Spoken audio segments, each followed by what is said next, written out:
morning, everybody, and welcome to the best Dawg Gone Podcast with Ethan and Heather here on the Fanatical Elves Network, a subsidiary of Fans First Sports Network. Ethan Greenberg here. Heather, how are you this evening? I am excellent. I am good. There was sunshine out today, so I'm happy. I'm ready to do this.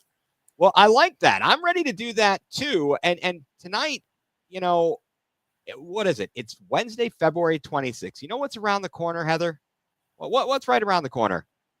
The most wonderful time of the college football season year. It is the most wonderful time of the year. If you're talking about March Madness, it's almost here. Yes, and that is what I'm talking about. I mean, it is magical when you hear about March Madness and you think, can you think of one song, one thing? I think of this. Hopefully. Do we have it?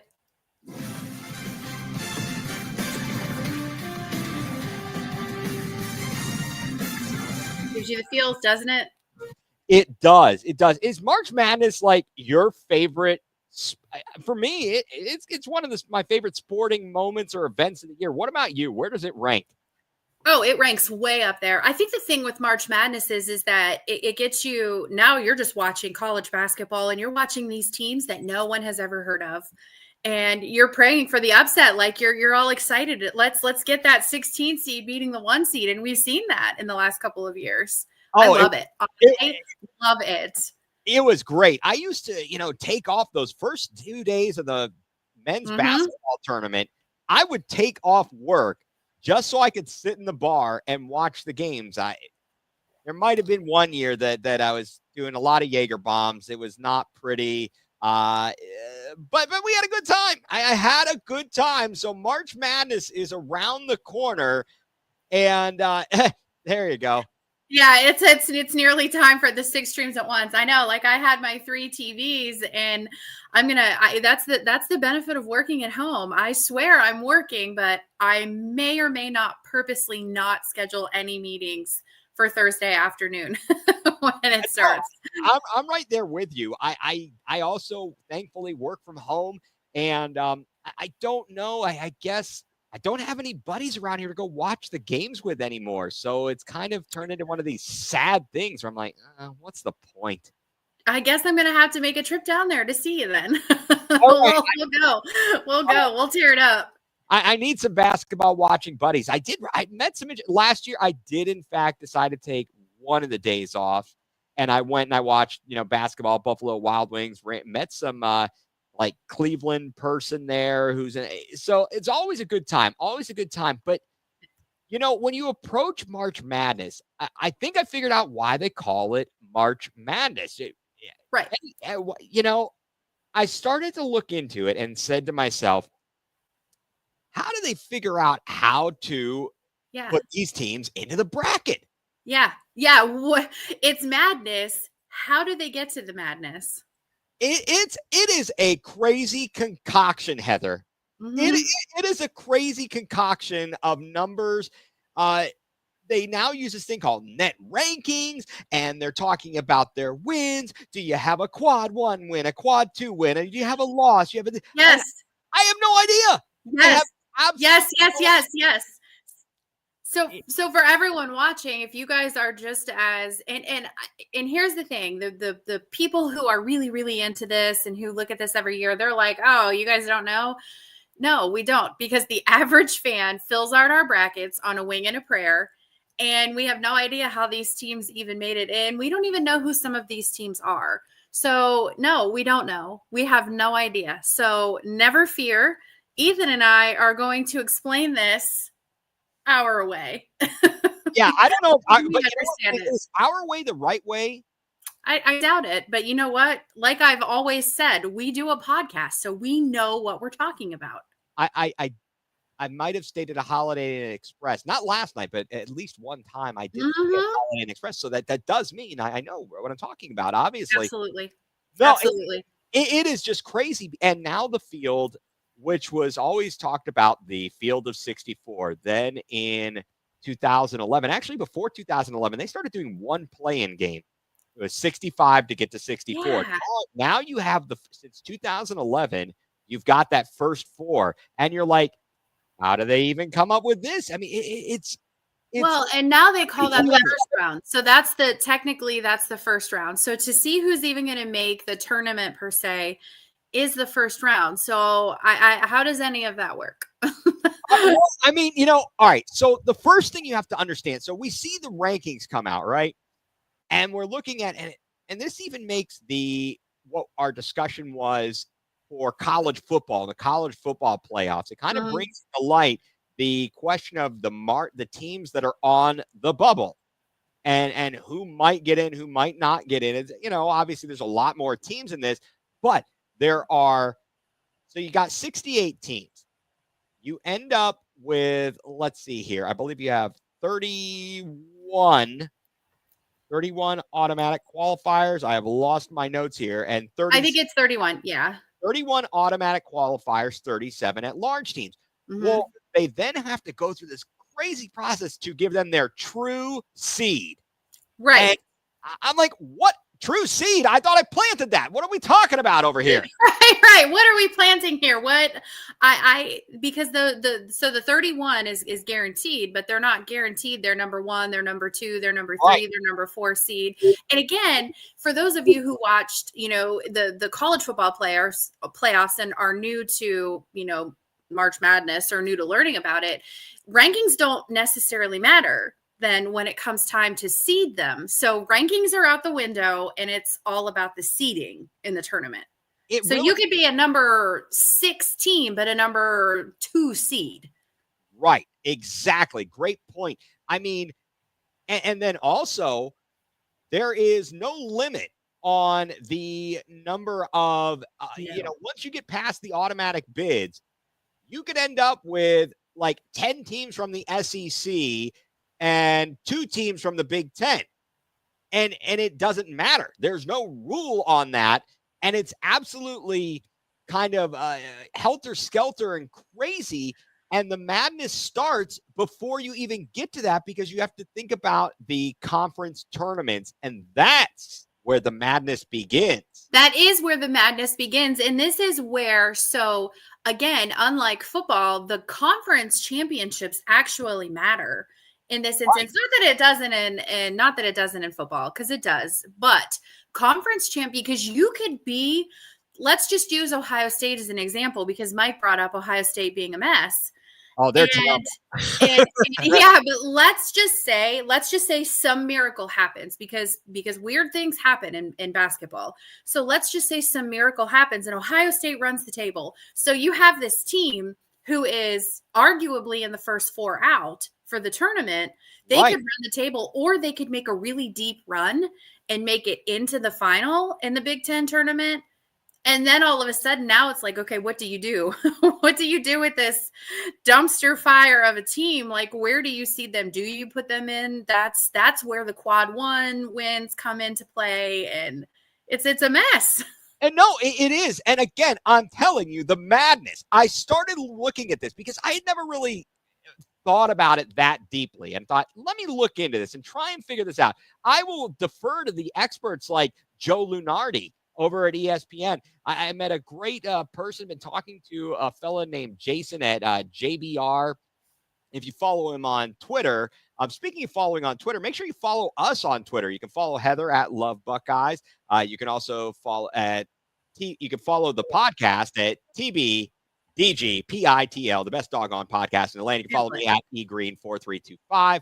Yes. And follow us on YouTube. Find all your wherever you find all of your podcasts on your favorite platforms like Apple, Spotify, etc. Please go check us out. Like, subscribe to our YouTube channel. But yeah, I met a real nice person. Let me say hi to Doreen. Doreen is amazing, you guys. I love this woman. So hi, Doreen. Thank you.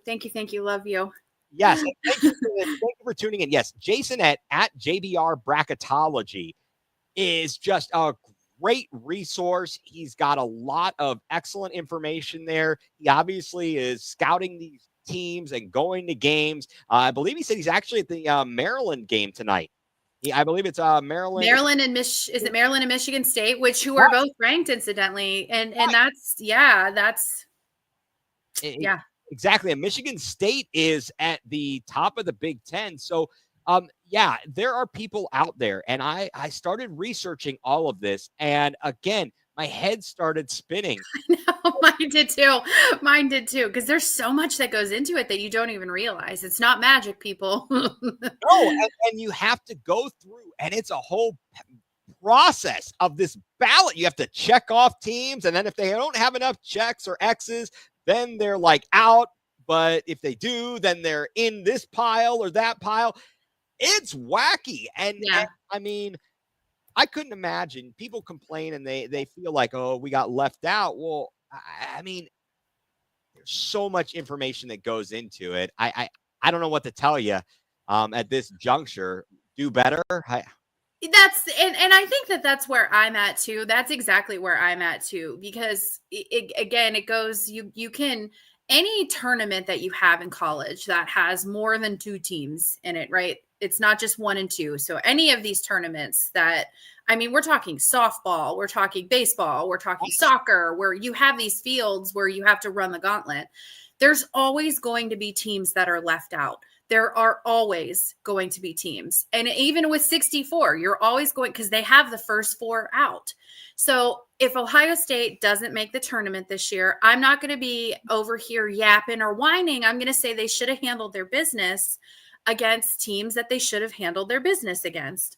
Yeah, the biggest issue you often find, I think, is for arguments made for really for smaller schools, the mid-major conferences, where you generally are a 1-bid league, so you have to win the conference tournament. Our Kent State Golden Flashes.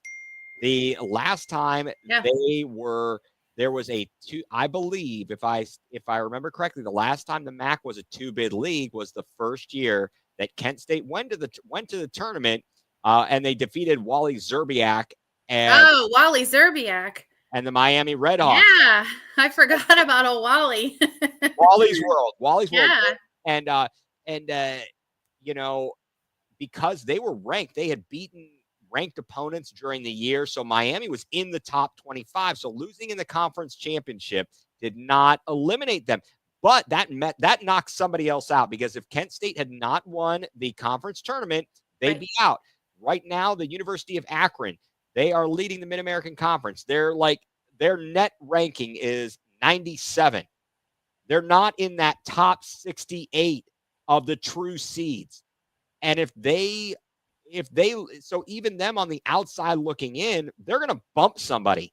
They will get in by virtue of winning the conference tournament. And then if somebody behind them wins, it certainly is going to bump somebody else that was like, they're not a conference winner. And now you're looking at them as an at-large bid. And, you know, it's tough break, but it makes it difficult for them. Still the mid-major struggle, even with 68 teams.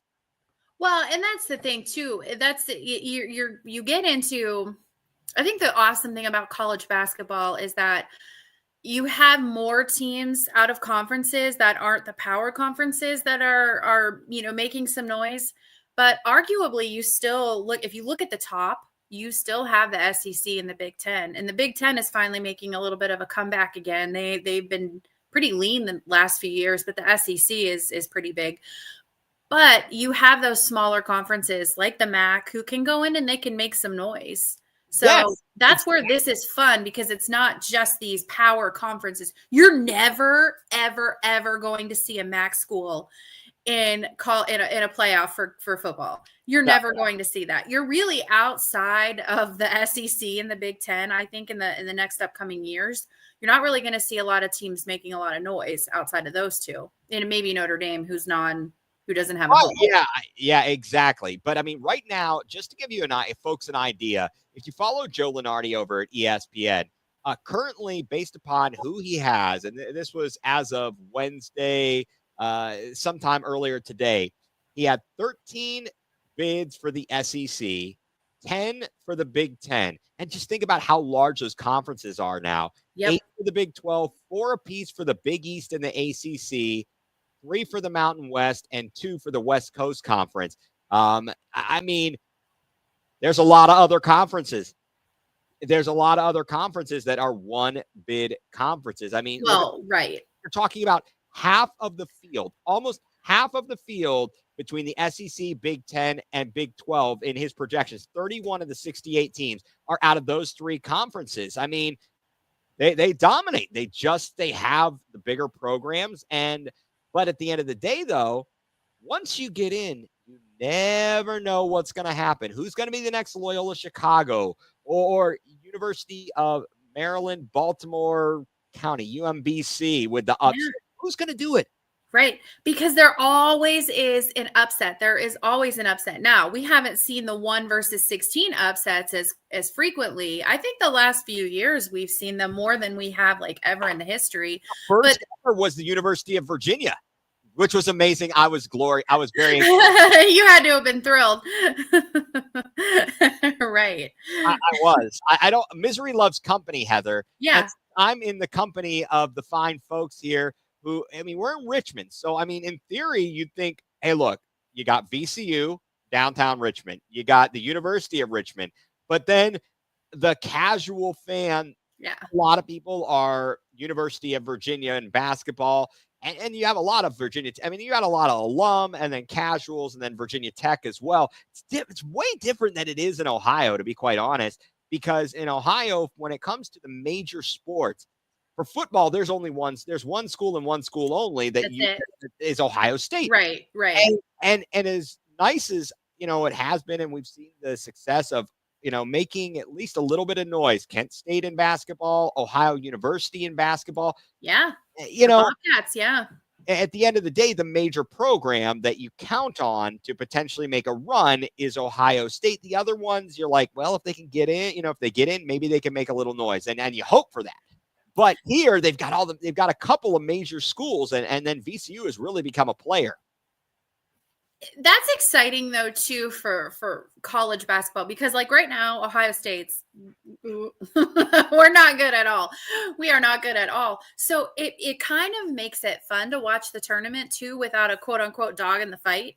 Like I really don't care. There's not that, obviously I'm not going to root for Michigan in anything. But outside of that school, there really is no school. Like I wouldn't look at a Notre Dame like I do in football. I would look at a Notre Dame and be like, hey, that's cool. If that's who is in the championship, then I just want a great game. That's, I think, what makes it so different about basketball is because you're really only going to hate your rivals. You're not going to hate kind of a lot of the same teams that you would in any of the other sports. It is. And nothing is better, I think, than watching those games, those upsets, those things that are coming down the stretch. And you're like, oh, man, can this team hold on? Yeah.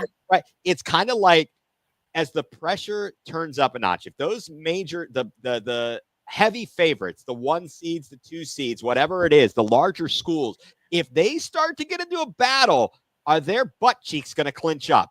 Absolutely. They start to tighten up.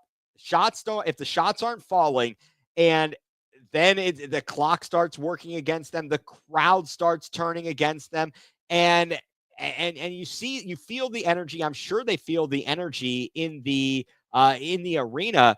And I mean, you're looking at some of these teams right now. Joe Lunardi, the last 4 in, I cannot believe he's got Ohio State as a possible last 4 in. And Mike, thank you from the UK. Mike, and everybody, thank you for joining in tonight and commenting here. But the Ohio State, they're a team that has not been good in a number of years. They haven't been good since Thad Matta. But we're going to have to wait and see. All of this is coming up in the next couple of weeks. The regular season is winding down. I believe that the last week of the regular season is next weekend, and then the conference tournament will be the following weekend, the weekend of the 14th and 15th, with selection Sunday, I believe, happening on March the 17th. So there are a lot of battles that are left to happen as the brackets are forming. And the committee is looking and saying, okay, who are the number 1 seeds going to be? Who are the 2s, et cetera? Who's going to get knocked out here? It's looking like the SEC kind of controls the top of the board. And I can't say that I don't agree that the SEC should be at the top of the board. And I mean, Heather, you were so shocked by that. You froze up. I mean, I'm right there with you. I'm right there with you. So did you see, I just lost internet connection again. And that is okay. And that is all right. It seems to happen a lot. So I apologize, you guys. Hey, you know what? We can fill time here. We are good. Do you still fill out brackets? I do fill out brackets. Yeah, I actually do brackets at work. Last year, I won my bracket at work. It was the very first one that I did. Now, do you do one bracket or do you do multiple brackets? I will do 4. So at work, I'll do 4. I will do the first 2 that I'll do, I'll pick myself. And then the second 2 that I do, I will have I'll just do it auto-generated. And then I do a couple of like the ESPN free ones. Okay. Wow. Big Spartans holding on to the top spot in the Big Ten. Thank you for the Sports Center update there, Mike. Really appreciate that. But beating down the Terps, I'm always happy about that. I think I had to sit next to some joker at the bar, who was a Maryland fan, and I didn't like that either. Again, misery loves company here. I mean, I found myself I get too frustrated when my brackets go right down the crapper.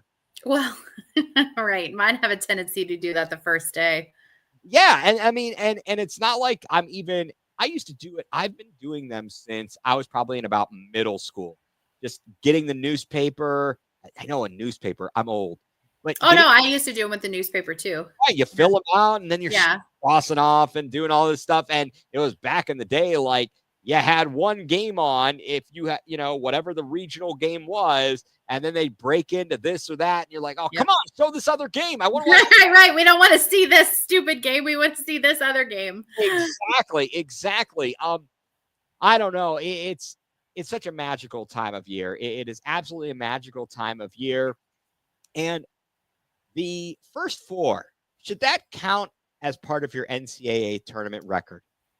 No. Okay, I agree. But it does. And I don't like it. No, I don't either. I'm like, you're technically not in the tournament. You didn't make it in. I agree.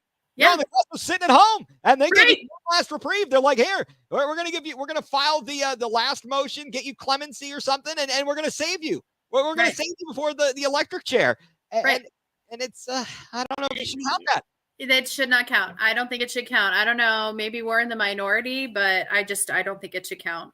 Right. And so those first 4 teams there are 2 games that are, so you've got how it works. And what I read, and again, I was like, oh, that's how it works. It's like those last teams, the 65 through 68 of the true seeds end up there. And so you end up then with other schools which are kind of marginal.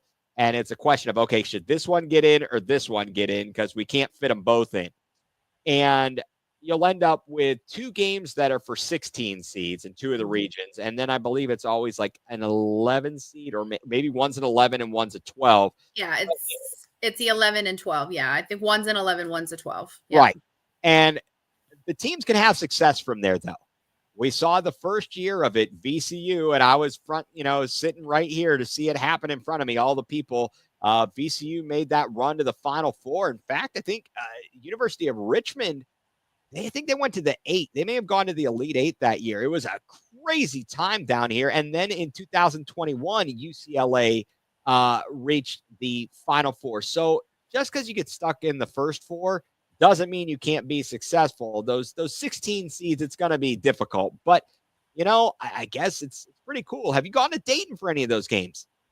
No, that's the one. That is a sports event that there are 2 sports events that are actually on my bucket list. And okay. That's one of them. You're going to laugh at the other one. It's the Little League World Series. I would love to go to the Little League World Series. I heard there's a guy, it's this guy, Mr. Herbert. You might have seen him. I think he lives on a Spooner Street down from the Griffins. And he says, oh, Little League World Series, jackpot. I'm going to have to watch that show now.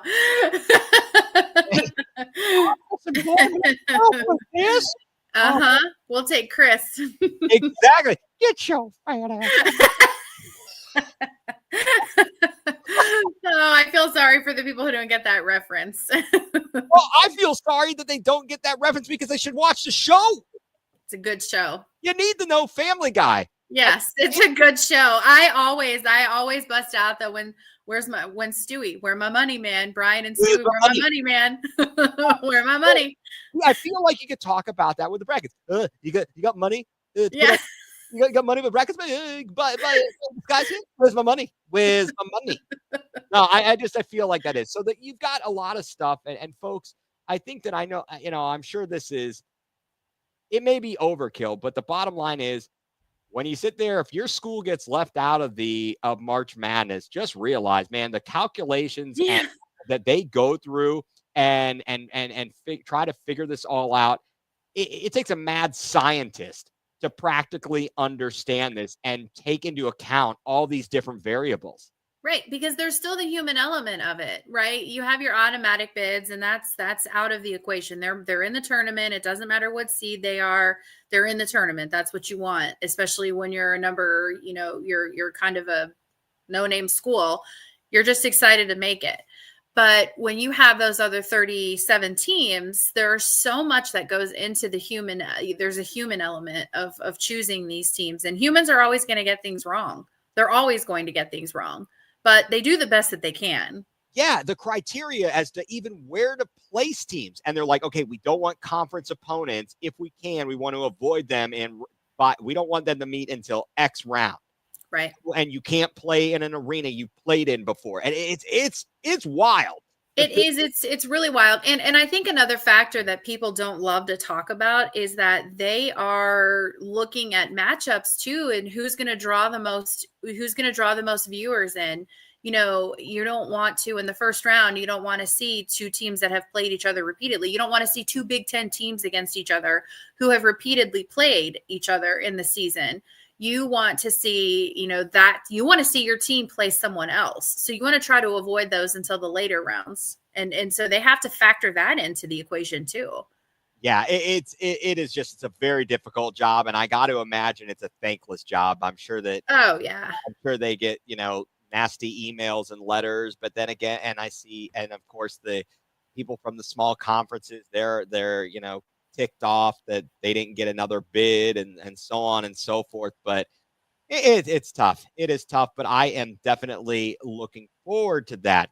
And with that, let us take a brief time out here to let our sponsors have a word. You are tuned in to the best Dawg Gone podcast in the land with Ethan and Heather.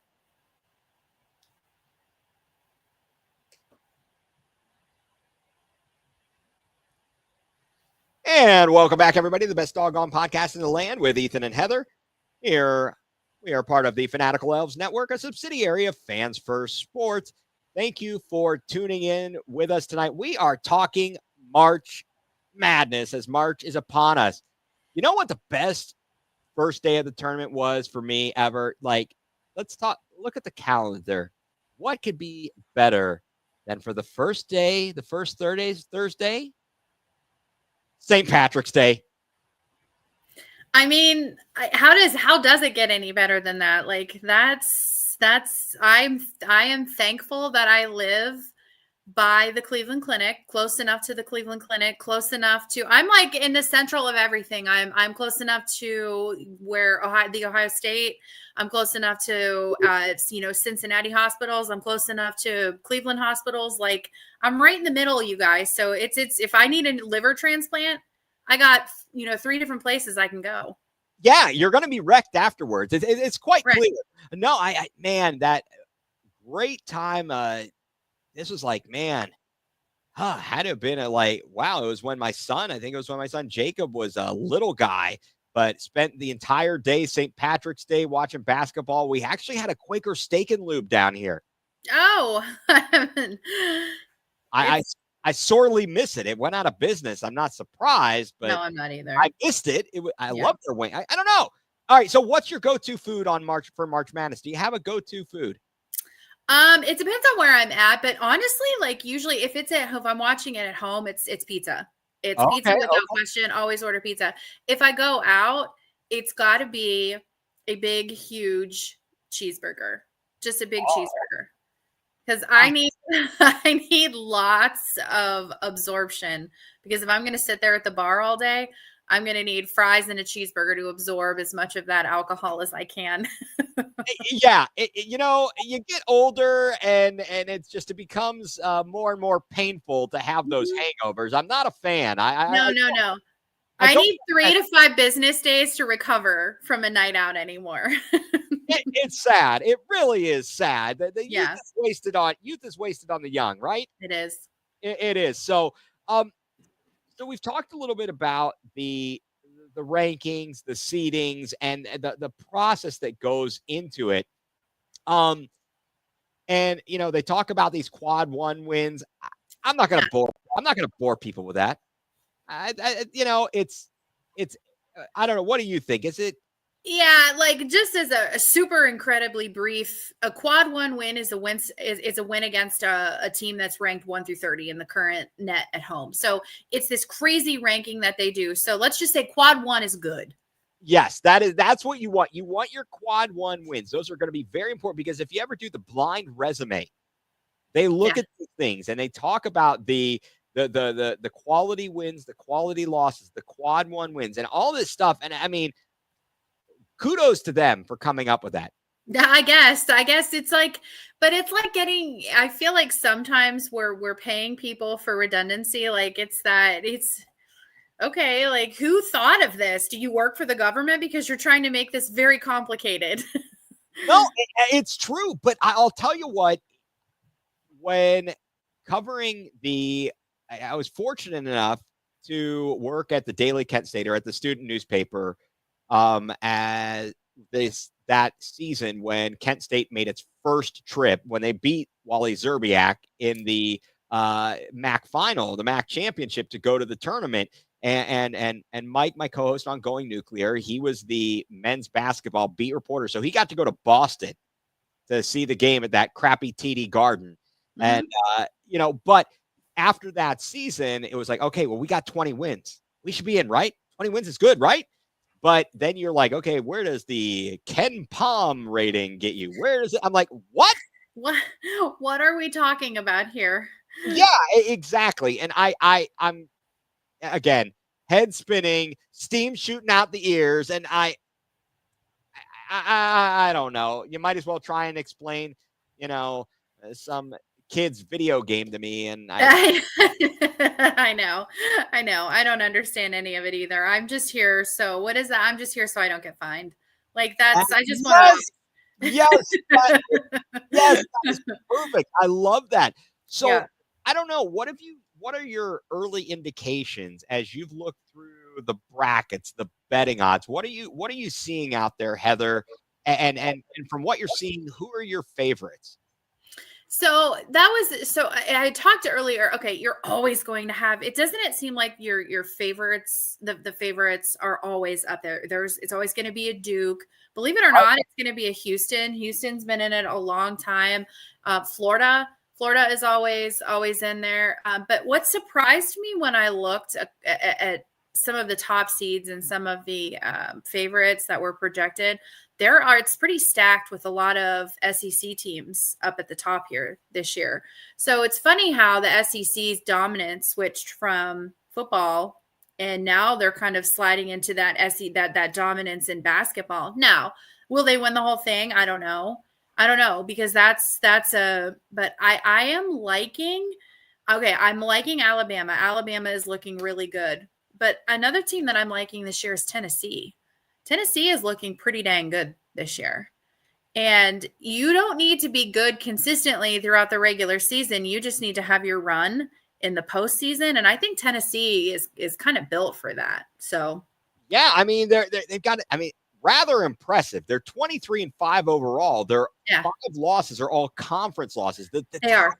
It's crazy. The top of the SEC, Auburn is 13-1, and they're ranked 1. Yes. Alabama 12-3, and this is in conference. They're 12-3 in conference. They're ranked 6.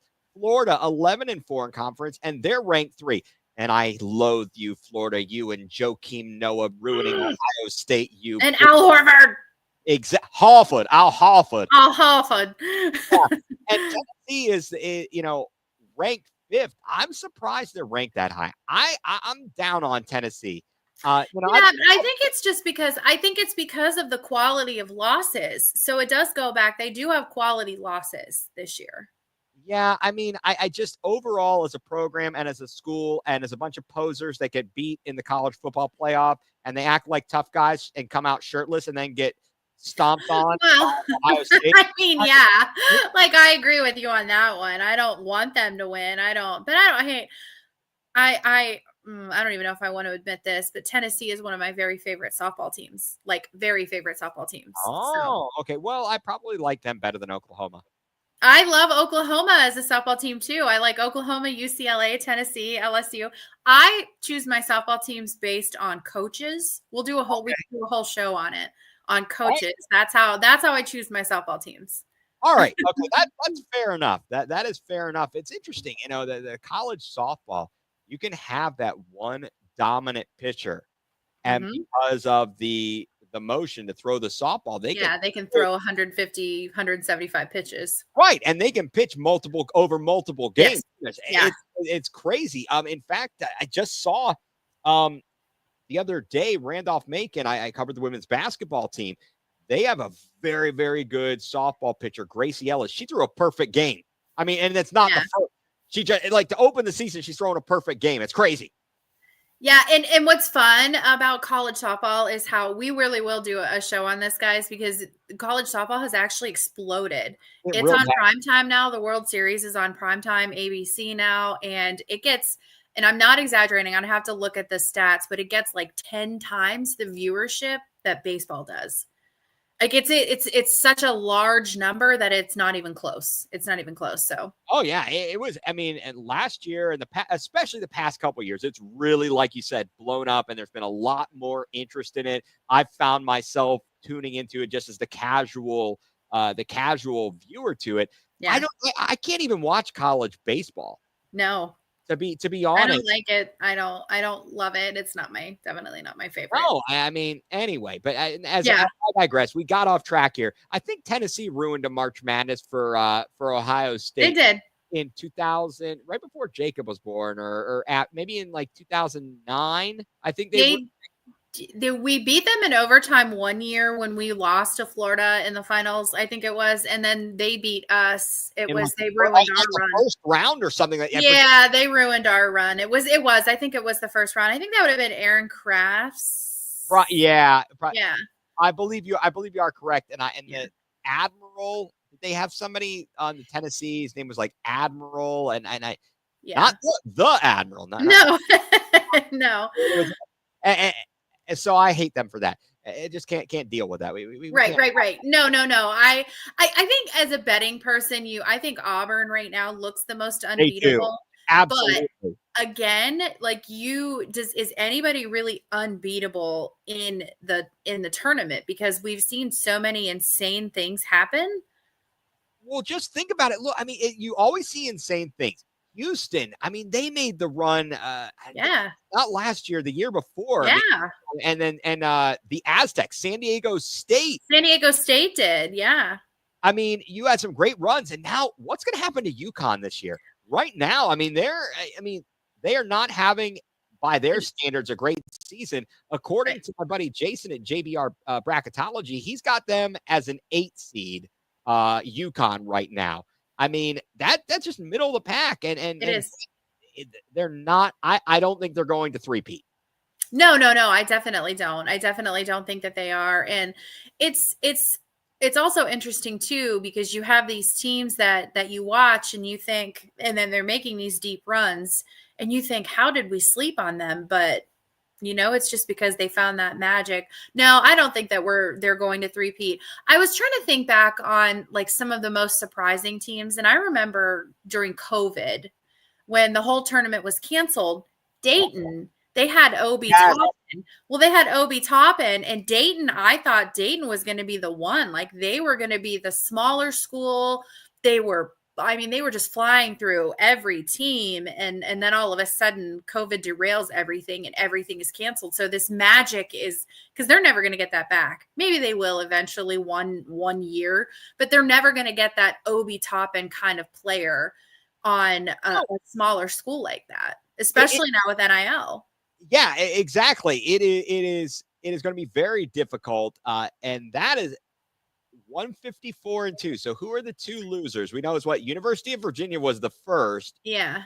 And then it didn't happen. Did it happen last year or it happened the year before? I would be interested to see what the stats are though on the 2 and 15, because we've seen quite a bit of there are many more, upsets in that, in that matchup, the 15-2 versus the 16-1. Yeah. Those seem to be a little bit better matched up. It's. I like this stat. FDU beat Purdue in 2023. I knew it was in the last year or two. So, okay, that's a good one. That's a good one. That is good. Okay, 2 seeds. I'm looking here. 11, 15 seeds have upset.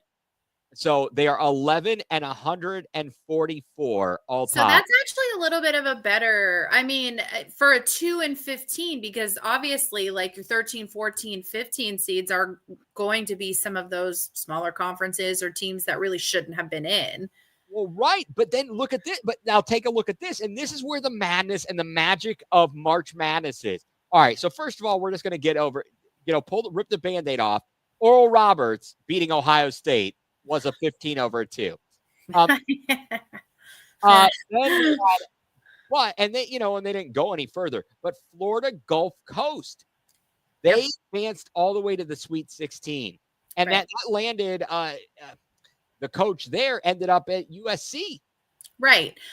Who was it? Was it Brad Stevens? No, I think it's Andy Enfield. Brad Stevens was at Butler, and Butler had some great runs. They did.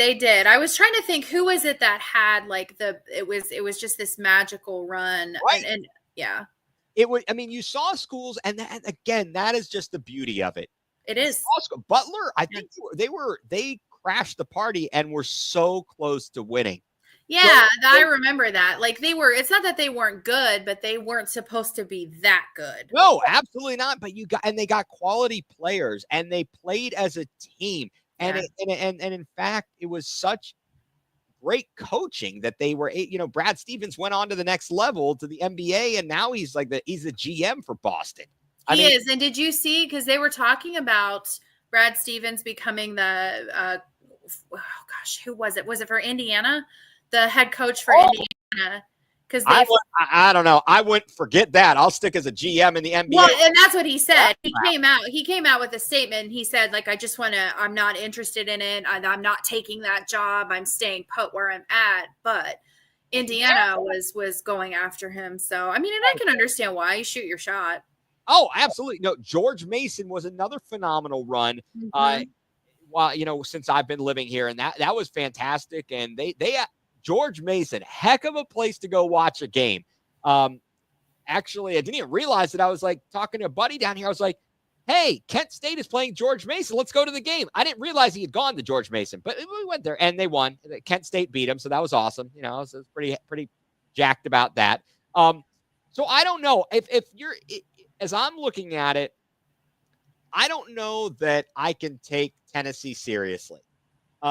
Alabama, and I don't know about Alabama. I really think, and I haven't watched enough of Florida, but certainly they have played very, very well. Mm-hmm. Duke and Auburn, they're the betting favorites, and from what I've seen, they're right there. They're good. Auburn is arguably the best. Broom is amazing. Broom is very good, and Bruce Pearl, a fantastic coach. Duke has they've underperformed a lot in the tournament, and they screw up your bracket. They're the type of team that go far and they screw it all up. Because they look unstoppable, but they look unstoppable during the regular season, and then they get in that postseason, and you're like, okay, did you forget how to play? What's happening here? Right. They were one of the teams. I thought they were one of the number 2 seed that got beat by a 15 Lehigh. seed. They got beat by Lehigh. I believe that was with let's see, was that CJ McCollum? Was that CJ McCollum? I mean, I knew Lehigh was good. I knew that. I mean, yeah, they had that 1 year. They had one player, but they let Duke let one player beat them. They did. No, okay, so here it is. And then this is not up to date because this was only 10 of them. But I'm looking at it here. Yeah, the Lehigh defeated Duke in 2012. Again, screwing up my whole bracket. 75-70. And Richmond, University of Richmond was the first to screw up a bracket for me. In 1991, they defeated Syracuse. That's all right. We'll forgive them because they were the school of the Cleveland Cavs coach Kenny Atkinson. So we're gonna have to forgive them, right? We can definitely forgive them for that because we love Kenny. We do love Kenny. We love little Kenny. We do. I was just having a discussion because my brother brought it up to me. Little Penny. That was a great Nike marketing. Great Nike marketing. Oh my God, do you remember that? Of course I do. Yeah, I forgot about that. How could you forget about Little Penny? Little Penny. I know. From the high school science club. Dear Charles, my dog ate the phone book. That's always good stuff. And then, of course, you've got the commercials, the Capital One commercials with Samuel L. Jackson and Charles Barkley. Who else is in those is it Jim Nance in the Capital One commercials? Yeah, Jim Nance is in it. Samuel L. It's Samuel Barkley. It's Barkley, Samuel L. We're forgetting one person. I know we are, and I'm very disappointed about that. But I mean, no matter how you kind of put it out there or whatever, at the end of the day, March Madness is going to be extremely exciting. I am definitely looking forward to it. I don't know, as Ohio State, fans, I think we're going to be left out in the cold. And we deserve it if we do it. Spike Lee. Oh yeah, that's it. Spike Lee. It was driving me crazy. But yeah, if we do get left out in the cold, which we should, but again, it all depends on. I think that we're going to make the Big Ten tournament. I don't know. I think that we should, but if we do and we make a deeper run, like maybe we make the tournament. But if we don't make the tournament, I'm not going to be one of those fans that sit back and cry about it because, we should give the women a little bit of love. The NCAA tournament for women. Absolutely. And Ohio State women are playing well. I mean, they lost the other day. They did lose to Indiana, but you can't be perfect. They are missing. Ohio State is missing one of my favorite players. I was a JC Sheldon stan. Yes. Like I love JC Sheldon, but the women are doing work this year, and there are some really good teams. They are, and the fact that UConn just smacked down South Carolina. They did. They absolutely beat them. they beat the brakes off of them. Yes. You said they mollywopped them. That's one of my favorite things. I know it is. I do like that. They did mollywop them. And we've seen the dominance of South Carolina and Dawn Staley, and then you've got LSU and now that they don't have Angel Reese, they don't have Caitlin. They don't have Angel or Caitlin, and so I do feel like it's dropped off a little bit. But I do think that a little bit. I'm saying just a little bit. I do think that it's the viewership is a lot higher than what it used to be, and I think that we owe Caitlin Clark and Angel Reese a lot for that because they were two of the most polarizing players that we had ever seen, really.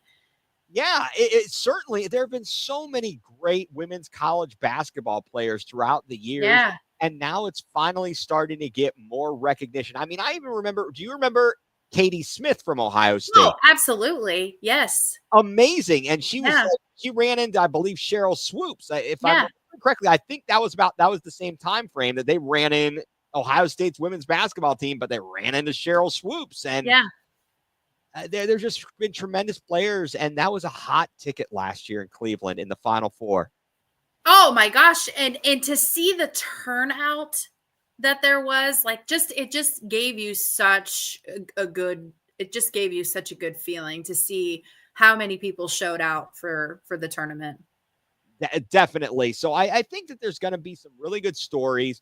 I mentioned this, I think, last week. St. John's, that could be a fun story. The turnaround for Rick Pitino after he ripped his team publicly. He did, which I don't love that. I don't either, but it's a great story. Then you're always going to have people talking about Tom Izzo. I mean, he's still coaching, setting records. He looks like he is old, man. That guy. He is tired. He is tired. He doesn't want to hear any of your crap. He's done. He's tired. He is. And I mean, Arizona, boy, and they've fallen off a bit. Kansas, what happened to them? What happened to the Jayhawks? I know they were always in it. They were always those big farm boys were always. Well, right. And they were ranked very highly, for much of the season. And they have just fallen off like crazy. Let's see, I don't even know what I'm looking at their record here. They're 19-9, but 10-7 in conference play. I mean, they're not the same caliber that they have been in other years. And I guess that's one of the kind of cool things about college basketball and college sports in general, but I'd say more in basketball is college players graduate or they're one and done. And now they're actually the NBA now allowing players going back to the rule that into the G. Is it the G League now or? Right. You can jump into the G League and you don't have to go to college. Right. The fact that they're going to allow that and people can make money, whether they would make more in NIL, I don't know, but they don't have to, quote unquote, as our man Cardale Jones says, they don't have to go to play school. They don't have to go to play school. Exactly. God, Cardale. We'll never, ever, ever forget that. It's a great line. No, he said, I ain't come here to play school. He wasn't wrong. But I don't know if the G League is going to be as big as it used to be because they can go into college and get actual development and still get NIL money. It is true. Although, again, here's the question that you would have to ask folks. Let's say your grades are good enough, you can get into whichever university, right? And you can get a decent NIL deal. But you go there and your focus isn't just playing basketball. You have to play school as well. So if the option is, hey, I go here, I play in the G League, some of these guys are going to be older. We're all competing to get into the NBA. And I can focus solely on basketball, on the sport, as opposed to having to focus on school as well as all the practice and stuff. I just, it's interesting. Yeah, it is. But I think we all remember the first year of school where you took like gym. Like you had to take those required classes. So you're just like, you're easing into it when you're in your first year. Yeah. Another school that I hope fails miserably is Kentucky. Oh, yeah, I do. Yeah. I'm not a fan of theirs. I mean, now, I'm not either. Our man Jason has Kentucky as a 3 seed. So you want to hear what Jason's top 4 right now, at least as of the other day, he had Auburn, Duke, Bama, and Florida as the 1 seeds. The only thing I could argue there is potentially Houston over Bama. Yeah, I could see Houston over Bama. It just depends on what Alabama does in the SEC tournament because that's a loaded field. So I could see Houston over that, but I would be okay if that were the top 4.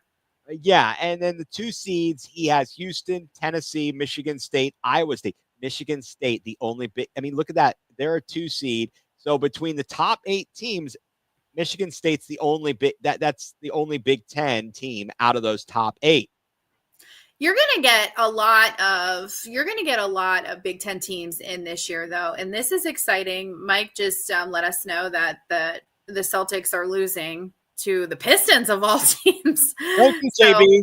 Thank you, JB. Yeah, exactly. JB doing us a solid, even outside.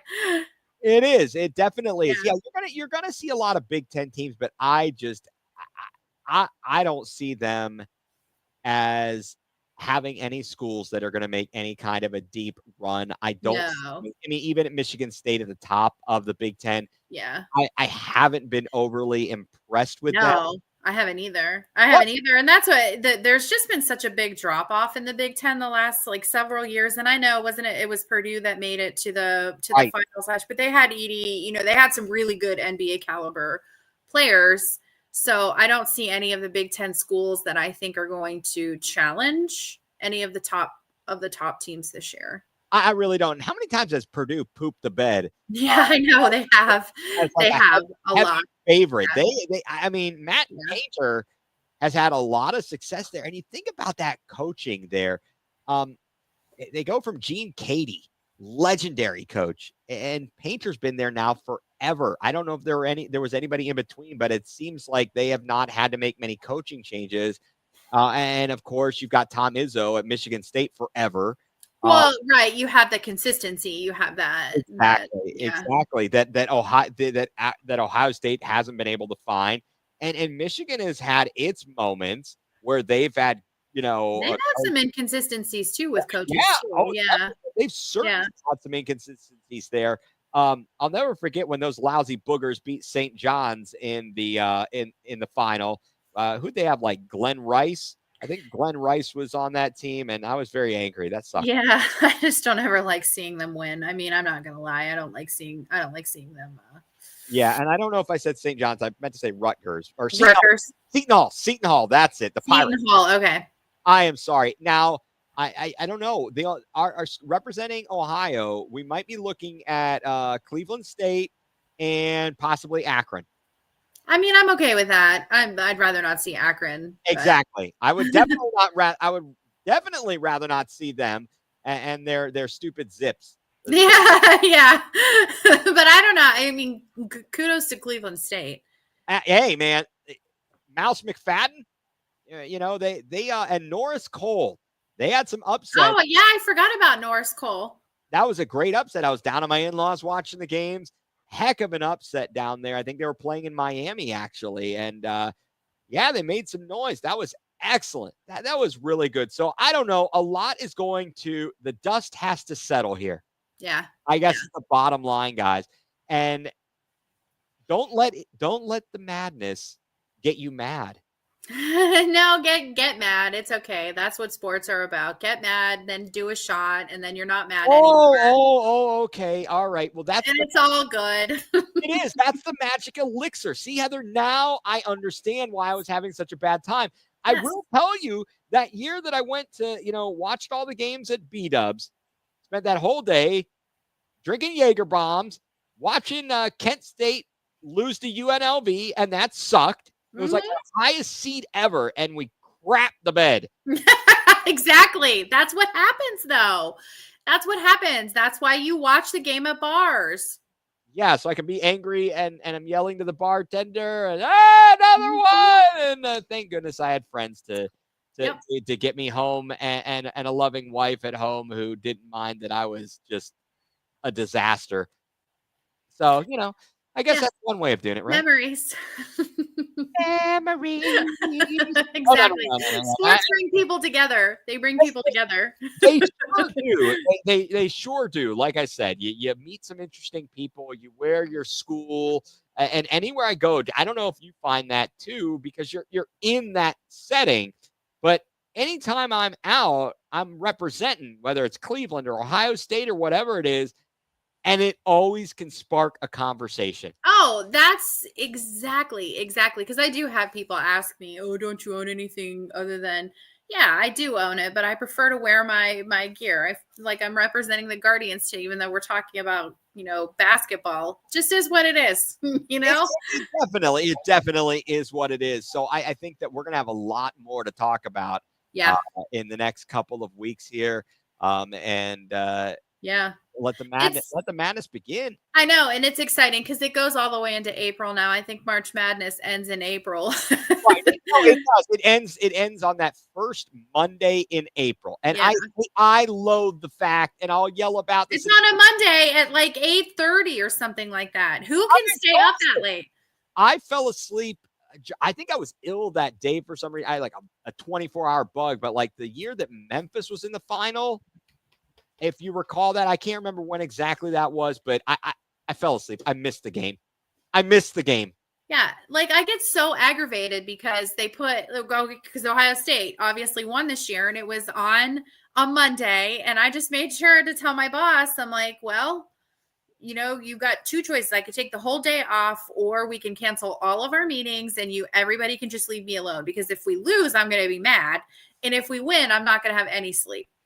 Yes. Yeah. I understand. And, I don't know. And I'm going to do a little bit of a selfish plug here, folks, guys. I'll be headed down to Salem, Virginia for the Old Dominion Athletic Conference tournament. Randolph-Macon's women's basketball team in the conference tournament semifinals Friday night, 5:00. If they get to the championship, I'll be there on Saturday at 8. They are on a 24-game win streak, 25-1 overall. So there are some possibilities of hosting some the first and second round, because they do have them at they don't have them at neutral sites. They would potentially be a host for first and second round games. So, I mean, the March Madness is already starting to begin, and I'm getting hyped for it. That's really exciting. So, Ethan, you should put that link up and we can share so everyone can listen. So I listened to your game that you called last night, and guys, this guy's the real deal. Ethan is the real deal. It was a good game. So I listened to you, friend. Thank you so much. I really appreciate that. I heard that from a former player and others that I was the hit at their grandparents' assisted living facility. That's awesome. I love that, because old people are mean. So if they love you, then that must mean you're good, because they're mean. They made one of the one grandmother said, you got to look him up. I got to know the face behind the voice.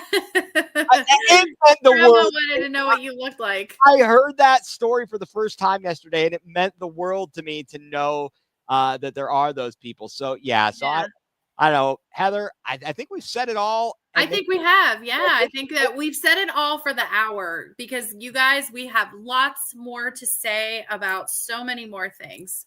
Exactly. So, we'll be back. We'll be back next week. Don't worry about it. There's going to be a lot more to talk about in the world of sports. Yeah. Heather, you can follow Heather on all of my follow me on all my things. Just follow me at Love Buckeyes. Follow us, and then you can see where we all are and all of our stuff. And exactly. Follow us, and if you don't have time to sit down and watch the video, tell your friends. Pull up the podcast on your favorite podcasting platforms, whether it's Apple, whether it's Spotify. Follow us, like us on YouTube, subscribe.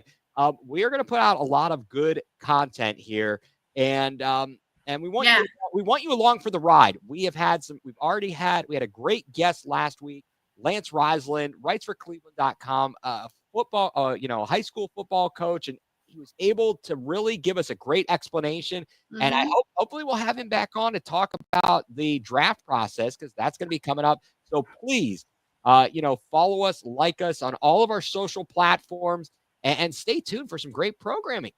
Yeah, we've got a lot coming. You guys, there's a lot of stuff that we want to talk about. There's a lot of stuff that we want to go over. If there's ever anything that you want to hear us talk about, please send us a DM on our podcast, not on my direct Twitter. Yes. Yeah. Please.